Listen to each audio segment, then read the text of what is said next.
This is Tarif and welcome back to another new video. भाई आज की वीडियो में हम लोग डिस्कस करने वाले हैं फिर से डीयू का एमए पॉलिटिकल साइंस का पेपर, क्योंकि एमसीक्यू है सीयूईटी में, तो एमसीक्यू ही आएगा। तो previous year question paper practice करना हमारे लिए बहुत ज्यादा जरूरी है। जो लोग नए हैं वो जाके पहले पुरानी 3 वीडियो को देखें, उसमें हम लोगों ने भी प्रीवियस ईयर क्वेश्चन पेपर को प्रैक्टिस किया है, सीयूईटी के क्वेश्चन पेपर को। तो शुरू करेंगे ये पेपर, मगर उससे पहले 1-2 बातें आप लोगों के साथ शेयर कर देता हूं। पहले तो पेपर का जो लिंक है वो डिस्क्रिप्शन बॉक्स में आप लोगों को मिलेगा, खुद से खोलकर आप लोग देख सकते हो। साथ साथ में पेपर भी स्क्रीन पे भी डिस्प्ले होता रहेगा, वहां भी देख लो। दूसरी बात यह है कि जो लोग मुझे भाई रेगुलरली कह रहे हैं कि लंबी वीडियो डालो, रेगुलर वीडियो डालो, सबसे पहले मैं एक वर्किंग प्रोफेशनल हूं। अभी रात के 2-2:30 बज चुके हैं भाई, वीडियो बना रहा हूं। सुबह उठ के मुझे यूनिवर्सिटी भी जाना है, वहां भी स्टूडेंट्स को पढ़ाना, उनकी भी क्लास लेता हूं, और इसलिए मेरे लिए टफ होता है। इतना इक्विप्ड नहीं हूं, जितना हो पा रहा है कोशिश करूंगा, और ये भी कोशिश करूंगा कि एग्जाम तक आपको अच्छा खासा कंटेंट पढ़ा दूं। तो ये मेरी कोशिश रहेगी, इसलिए थोड़ा सा मेरे साथ कंप्रोमाइज इस पे कर लेना। मैं आपके साथ कर रहा हूं, आप मेरे साथ कर लो। दूसरी बात, बहुत से लोग ये बात कह रहे हैं कि भाई पीडीएफ अपलोड करो। मैं इसलिए नहीं कर रहा हूं पीडीएफ अपलोड, क्योंकि मेरे पहले भी कुछ पीडीएफ जो है लोगों ने अपने टेलीग्राम चैनल्स पे उनको सेल किया है पैसों में। तो मैं नहीं चाहता, मैं सब कुछ आपको पढ़ा रहा हूं, लास्ट में वो सारी पीडीएफ यहां पे कॉपी करके आप लोगों को बता दूंगा। मैं मटेरियल नहीं डालूंगा, इसी रीजन से मैं नहीं चाहता कि मैं अगर आप लोगों को फ्री ऑफ कॉस्ट पढ़ा रहा हूं तो कोई मेरी ही चीजों के आप लोगों से पैसे ले, तो इसीलिए मैं पीडीएफ नहीं डाल रहा हूं, एक्सप्लेन कर दूंगा। बिना रुके शुरू करते हैं आप आज का पेपर जो है। पहला क्वेश्चन जो है, विच थ्योरी डिड मार्क्स बारो from liberal economist? Theory of class struggle, theory of alienation, labour theory of value और थ्योरी ऑफ डेमोक्रेसी? कौन सी थ्योरी मार्क्स ने लिबरल इकोनॉमिस्ट से बारो किया? इसका आंसर आता है भाई लिबरल थ्योरी ऑफ वैल्यू। अब दूसरा क्वेश्चन आ सकता है, क्लासिकल लिबरल इकोनॉमिस्ट कौन है? याद रखना, एडम स्मिथ, डेविड रिकार्डो। मेरा हैंडराइटिंग अच्छा नहीं है, आप लोग कंप्रोमाइज थोड़ा कर देना। डेविड रिकार्डो, तभी मैं उनसे बोल रहा हूं, और उसके साथ James mill, not JS mill but James मिल, जो कि जेएस मिल के फादर हैं। ये तीनों को हम लोग क्या कहते हैं? क्लासिकल लिबरल इकोनॉमिस्ट कहते हैं। तो इनसे जो है कार्ल मार्क्स ने जो लेबर थ्योरी ऑफ वैल्यू को लिबरल इकोनॉमिस्ट से बारो किया है।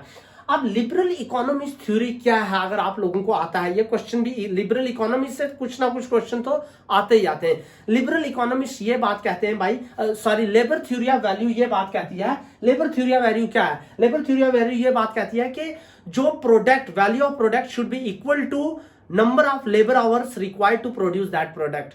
तो लेबर जो है, जो बंदा काम कर रहा है, उसको आप कम मनी नहीं दोगे। उसने जितना टाइम स्पेंड किया है, जितने टाइम में वो प्रोडक्ट प्रोड्यूस किया है, उसका बराबर का शेयर उसको भी मिलना चाहिए। ये नहीं है कि उसने प्रोडक्ट को 8 घंटे लगा के बनाया, आपने उसको सेल किया, कैपिटलिस्ट क्लास ने उसमें से 1000 रुपया कमा लिया, और जो लेबर क्लास है उसको उसी का 100 रुपया दे दिया। ऐसा नहीं होना चाहिए। उसकी लेबर को भी हम लोगों को वैल्यू करना है, और उसको पैसा उसी के अकॉर्डिंग देना है। तो ये थी लेबर थ्योरी ऑफ वैल्यू। अब एडम स्मिथ से भी बहुत ज्यादा क्वेश्चंस आते हैं, ये बात याद रखना।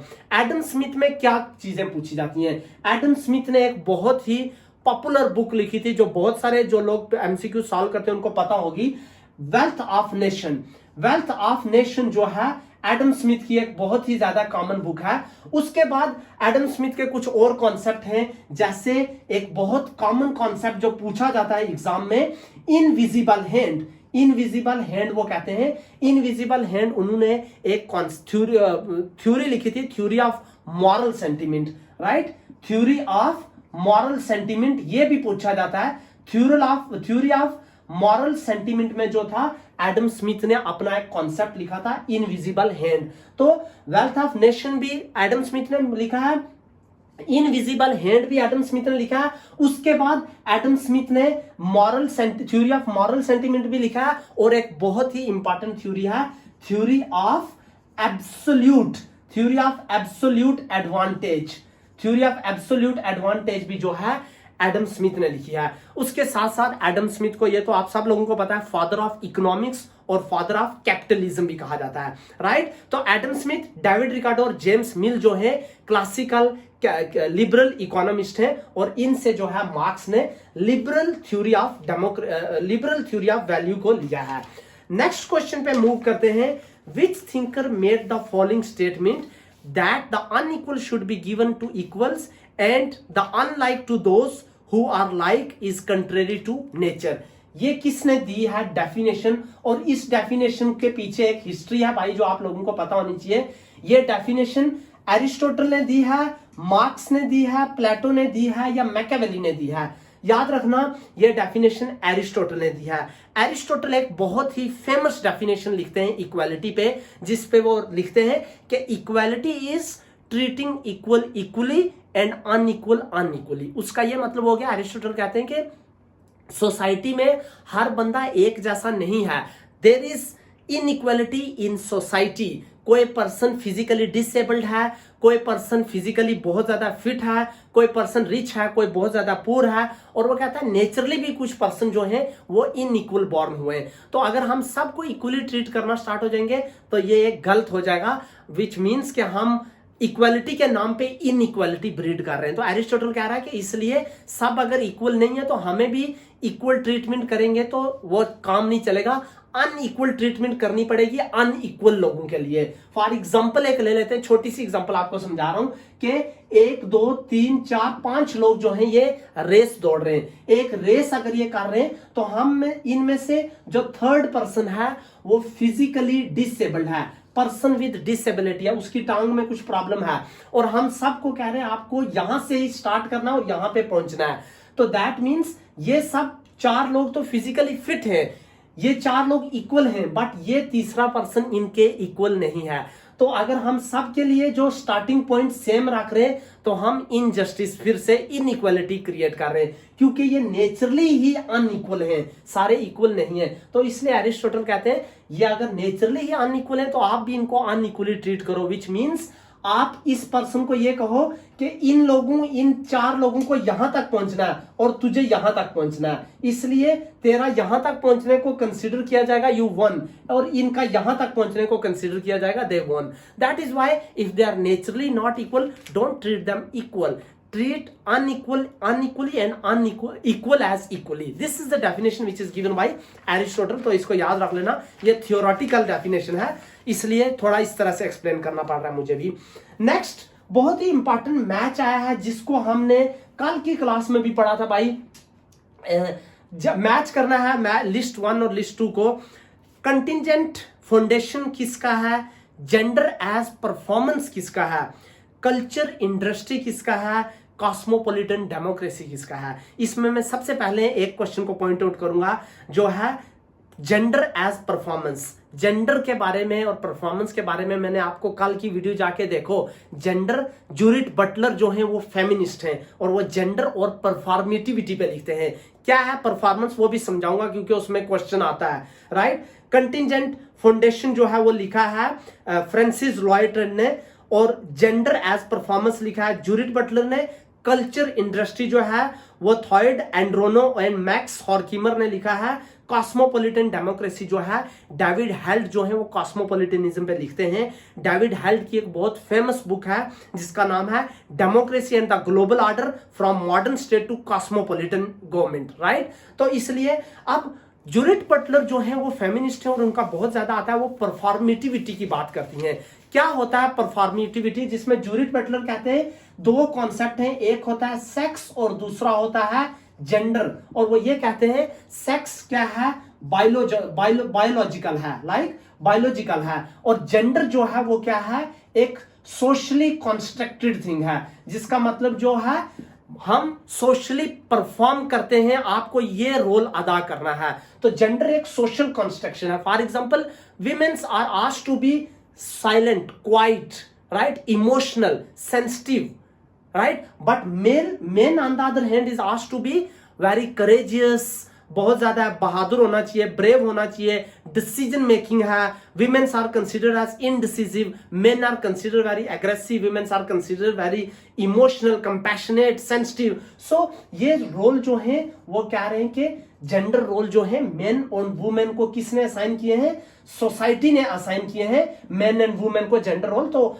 उसके अकॉर्डिंग सोसाइटी कहती है आपको परफॉर्म करना है। अगर एक वुमेन सोसाइटी के असाइंड रोल से परफॉर्म नहीं करेगी तो उसको लोग गलत समझने लगते हैं। That is why Judith Butler जो है वो फेमिनिस्ट स्कॉलर है और उनका जो बुक है जेंडर एज परफॉर्मेटिविटी। अब इसलिए परफॉर्मेटिविटी के बारे में मैंने आपको अच्छे से बताया ताकि भूलो मत आप लोग, ये क्वेश्चन बहुत कॉमन पूछा जाता है, जेंडर एंड परफॉर्मेंस, राइट। अब नेक्स्ट क्वेश्चन जो हमारे पास बहुत ही अच्छा क्वेश्चन है, who among the following thinker is considered as reluctant Democrat.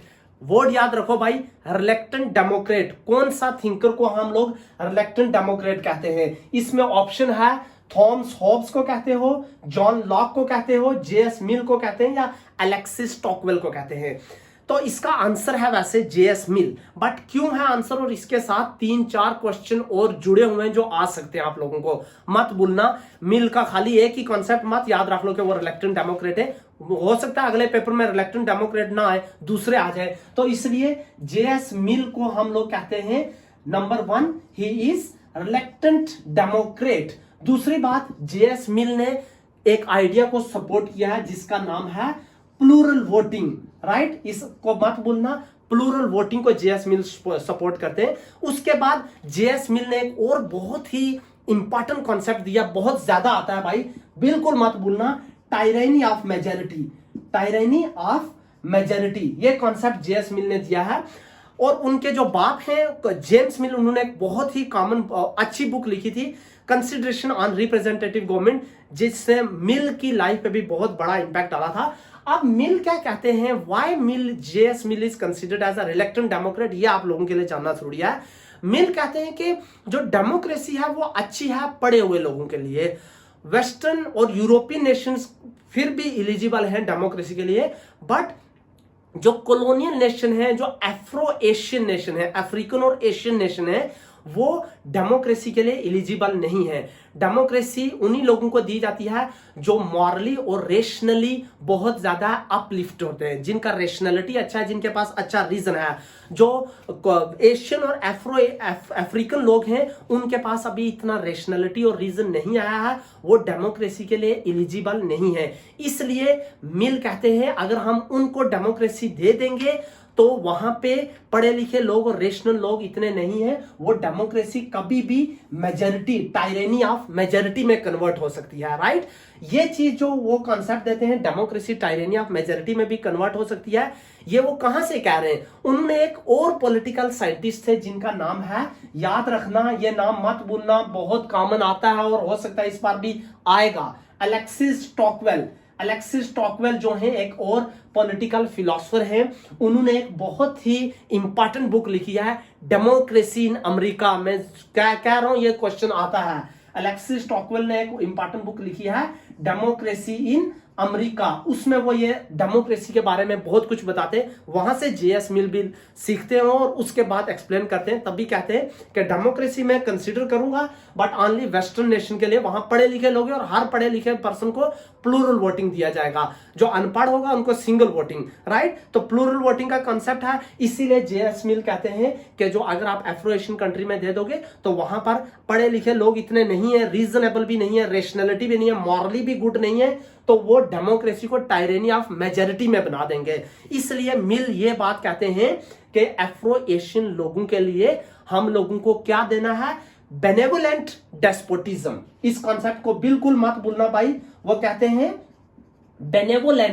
Benevolent despotism जो है वेस्टर्न कंट्रीज के लिए देना है, जिसको वो और भी इंपॉर्टेंट कॉन्सेप्ट है जो बहुत ज्यादा कॉमन आता है, benevolent despotism and paternal despotism, right. Paternal होता है पेरेंट्स जैसे एक बच्चे को कंट्रोल करते हैं, वैसे ही हमें इन कंट्रीज को कंट्रोल करना है, उनको डेमोक्रेसी नहीं दे देनी है। जैसे पेरेंट एक सर्टेन एज तक बच्चे को कंट्रोल में रखते हैं, पेरेंटल कंट्रोल रहता है, इसी तरह पैटर्नल डेस्पोटिज्म हम उनको रखेंगे जब तक वो मैच्योर नहीं होते। एक बार मैच्योर हो जाएंगे फिर हम उनको कहेंगे अब you are capable enough to go through a democratic process, you can exercise your democratic rights, but अभी के लिए वो डेमोक्रेसी में नहीं आ पाएंगे।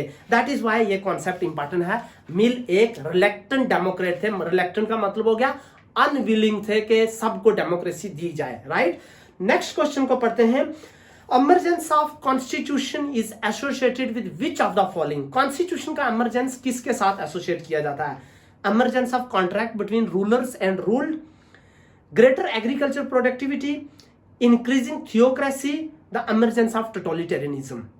तो ऑब्वियसली कॉन्स्टिट्यूशन हमने टोटलिटेरियनिज्म इस्टेब्लिश करने के लिए थोड़ी बनाया भाई, ना ही कॉन्स्टिट्यूशन हमने एक थियोक्रेसी का मीनिंग होता है रिलीजियस स्टेट को इस्टेब्लिश करना, इस्टेब्लिशिंग अ रिलीजियस अथॉरिटी। हमने रिलीजियस स्टेट को इस्टेब्लिश करने के लिए भी कॉन्स्टिट्यूशन को नहीं बनाया था। ना ही हमने कॉन्स्टिट्यूशन को एग्रीकल्चरल प्रोडक्टिविटी के लिए बनाया है। तो कॉन्स्टिट्यूशन को हमने बनाया है, फर्स्ट आंसर है इसका, emergence of contract between rulers and rule, जिसके बारे में मिल भी बात करते हैं, लॉक भी बात करते हैं, बहुत से और पॉलिटिकल फिलोसफर्स भी बात करते हैं कि हमने कॉन्स्टिट्यूशन क्यों बनाया है कि रूलर्स जो है हम पे रूल कर सके। कैसे? Through consent, through legitimate right, हम उनको अपने राइट सरेंडर करेंगे और वो हमारे पे रूल करेंगे through voting, through constitution, right. So legal rule को जस्टिफाई करते हैं, इसलिए कॉन्स्टिट्यूशन हमारे लिए क्यों इंपॉर्टेंट है? It is a contract between rulers and rule. No, next question पे चलते हैं। बहुत ही इंपॉर्टेंट क्वेश्चन, बहुत कॉमन पूछा जाता है और इससे अलाइंड है बहुत सारे और क्वेश्चन जो आप लोगों को पूछे जाएंगे। Locks essay concerning humans understanding was a harbinger of. सबसे पहली बात तो यहां पे ये आ गई, आप लोगों को पता चल गया कि एसे कंसर्निंग ह्यूमन अंडरस्टैंडिंग जो किसका है? जॉन लॉक का है। तो जॉन लॉक के हमने कल भी पढ़े थे, आप लोग प्रीवियस वीडियो को जाके देखो। एसे कंसर्निंग ह्यूमन अंडरस्टैंडिंग और दूसरा एसे हमने पढ़ा था टू ट्रीटीज ऑन गवर्नमेंट, जो है वो जॉन लॉक के दिए गए हैं। ठीक है, तो एक हो गया कंसर्निंग ह्यूमन अंडरस्टैंडिंग। अब lock essay concerning human understanding was a harbinger of Renaissance, reformation, enlightenment, capitalism. इसका आंसर तो एनलाइटनमेंट है भाई। लॉक ने क्यों ऐसे लिखा था? वो प्रिडिक्ट कर रहे थे एनलाइटनमेंट को। अब बहुत से क्वेश्चन इसमें से आते हैं क्योंकि ये कॉन्सेप्ट बहुत बड़े बड़े हैं। रेनेसा में से कैसा आएगा, रिफॉर्मेशन में से, एनलाइटनमेंट में से और कैपिटलिज्म में से कैसा क्वेश्चन आता है? याद रखना, मेरे स्टूडेंट भी इसमें बहुत ज्यादा कंफ्यूज रहते हैं, उनको क्रोनोलॉजिकल सीक्वेंस नहीं पता होता, इसलिए मैं बता देता हूं इससे क्या आ सकता है और आपको कैसे लिखना है। डिफरेंट चीजें हैं, एक है रेनेसा और दूसरा है रिफॉर्मेशन मूवमेंट और तीसरा है एनलाइटनमेंट, और तीनों का जो है डिफरेंट पीरियड है। रेनेसा जैसे कि स्टार्ट हुआ था 14 और 17 सेंचुरी में, रिफॉर्मेशन जो था वो था 16 सेंचुरी में, और एनलाइटनमेंट जो था वो था 17 और 18 सेंचुरी में, राइट। सो तीनों का पीरियड भी अलग है। मैकियावेली जो है बहुत ही इंपॉर्टेंट पॉलिटिकल फिलोसोफर हैं, उनको हम लोग, आपको पता है मैकियावेली को हम लोग रेनेसा के पीरियड में पढ़ते हैं, उनको हम लोग मॉडर्न पॉलिटिकल फिलोसफर भी कहते हैं। First modern political philosopher Machiavelli को कहते हैं। मैकियावेली ने अब दो बहुत इंपॉर्टेंट बुक लिखी थी, द डिस्कोर्स ऑन लेवी और दूसरी द प्रिंस। ये उनकी बहुत ज्यादा इंपॉर्टेंट बुक है, भूलना मत। मैकियावेली को हम लोग रेनेसा से एसोसिएट करते हैं। रेनेसा में हुआ क्या था ये पता होना चाहिए। रेनेसा में सबसे पहले लोग आए बाहर भाई, चर्च के अगेंस्ट बोलने लगे, लोग बाहर आए और रेशनलिटी से बात करने लगे, बल्कि अपनी एक अथॉरिटी को चैलेंज करने लगे, पावर को चैलेंज करने लगे। और कैसे किया? याद रखना, रेनेसा में लोगों ने पावर को चैलेंज किया था पेंटिंग्स के थ्रू, आर्ट के थ्रू, आर्किटेक्चर के थ्रू। ऑयल पेंटिंग करते थे, ऑयल पेंटिंग करके वो बताते थे कि कैसे रूलर सब्जुकेट करता है, कैसे रूलर इलिजिटिमेट पावर्स का यूज करता है और कैसे अपने सब्जेक्ट्स पे वायलेंस करता है। वो सारी चीजें रेनेसा में एक तरह का थोड़ा सा रेशनलिटी आया था, बट एनलाइटनमेंट में रेशनलिटी बहुत ज्यादा आ गया था लोगों को, right. So this is Renaissance. तो रेनेसा के लिए हम लोग मैकियावेली बहुत फेमस माने जाते हैं। रेनेसा का जो है बर्थ प्लेस फ्लोरेंस था, इटली में। तो मैकियावेली जो थे वो इटालियन पॉलिटिकल फिलोसफर है। मैकियावेली का भी बर्थ प्लेस जो था वो इटली फ्लोरेंस में था। तो मैकियावेली इस रेनेसा के पीरियड से बहुत ज्यादा इंस्पायर हुए थे, तभी मैकियावेली को फर्स्ट मॉडर्न पॉलिटिकल फिलोसफर कहा जाता है। ही also started questioning the religious practices, the religious authorities. वो रिलीजन के अगेंस्ट मैकियावेली नहीं थे, बट रिलीजियस जो मोनार्क थे, जो रिलीजियस लीडर्स थे, उनके अगेंस्ट थे, राइट। वो डिफरेंस बताएंगे बाद में। रिफॉर्मिस्ट मूवमेंट क्या थी? रिफॉर्मिस्ट मूवमेंट जो थी वो चर्च के अंदर थी, बिटवीन कैथोलिक्स एंड प्रोटेस्टेंट। दो थे सेक्ट्स, कैथोलिक एंड चर्च के अंदर क्रिश्चियंस में ही एक कैथोलिक्स थे, एक प्रोटेस्टेंट थे। जो प्रोटेस्टेंट थे वो कहने लगे, वो कैथोलिसिज्म के अगेंस्ट गए। उन्होंने ये कहा कि रिलीजन तो हमारा अच्छा है, क्रिश्चियनिटी अच्छा है, मगर जो चर्च के अंदर पोप बैठा है, जो पेपेसी पावर है, जो बिशप्स हैं, जो कार्डिनल्स हैं, जो चर्च के अंदर हिरार्की था, पोप, बिशप्स, कार्डिनल्स, वो जो हैं चर्च के अंदर जो लीडर बैठे हैं वो रिलीजियस पावर को मिस यूज कर रहे हैं। इसलिए जो प्रोटेस्टेंट थे वो चर्च की जो इलीगल पावर यूज की जा रही थी, गलत तरीके से वो रिलीजियस लीडर पावर यूज कर रहे थे, उसके अगेंस्ट ये। जबकि प्रोटेस्टेंट एक सेक्ट है विद इन क्रिश्चियनिटी, राइट। तो ये लोग कहने लगे कि हम पोप को नहीं मानेंगे भाई, हम मानेंगे तो जेसिस को मानेंगे और हम मानेंगे तो बाइबल को मानेंगे, हम पोप की अथॉरिटी को नहीं मानेंगे, ना ही हम पोप को, ना ही कार्डिनल्स, ना ही बिशप्स को मानेंगे, हम जेसिस को मानेंगे और हम मानेंगे बाइबल को। ये था reformist movement with in Christianity. उसके बाद एनलाइटनमेंट जो था वो क्या था? एनलाइटनमेंट भी एक तरह का रेशनैलिटी का मूवमेंट था। इसको कहा जाता है an intellectual and philosophical movement. Enlightenment को कहा जाता है इंटेलेक्चुअल एंड फिलोसॉफिकल मूवमेंट आया था, जिसमें रीजन को प्रेफरेंस दिया गया था, नॉलेज को प्रेफरेंस दिया गया था, लिबर्टी पे बहुत ज्यादा ध्यान दिया गया। उसके बाद टॉलरेशन, रिलीजन, रिलीजियस प्लूरलिज्म, और एक कहा गया कि चर्च और स्टेट डिफरेंट हैं, दोनों को मिक्स मत करो। चर्च एक अलग इंस्टीट्यूशन है, स्टेट एक सेकुलर इंस्टीट्यूशन है, तो इसलिए इन दोनों को मिक्स मत करो। तो एनलाइटनमेंट में reason, rationality, knowledge, liberty, toleration, religious pluralism, इन चीजों पे ध्यान दिया गया था। तो ये पीरियड भी अलग अलग है, टाइम भी अलग अलग है। तो जॉन लॉक जो लिखते हैं एसे कंसर्निंग ह्यूमन अंडरस्टैंडिंग, वो प्रिडिक्ट करते हैं एनलाइटनमेंट को, एनलाइटनमेंट आ गया है। वो 17 और 18 सेंचुरी में लिखते हैं। जो मैकियावेली है वो लिखते हैं 16 और 17 सेंचुरी में, सॉरी मैकियावेली लिखते हैं 14 सेंचुरी में। तो इसलिए आपको याद रखनी है, ये सीक्वेंस बहुत ज्यादा आप लोगों के लिए इंपॉर्टेंट है, राइट। तो रेनेसा, रिफॉर्मेशन, एनलाइटनमेंट या कैपिटलिज्म, इसका आंसर है एनलाइटनमेंट।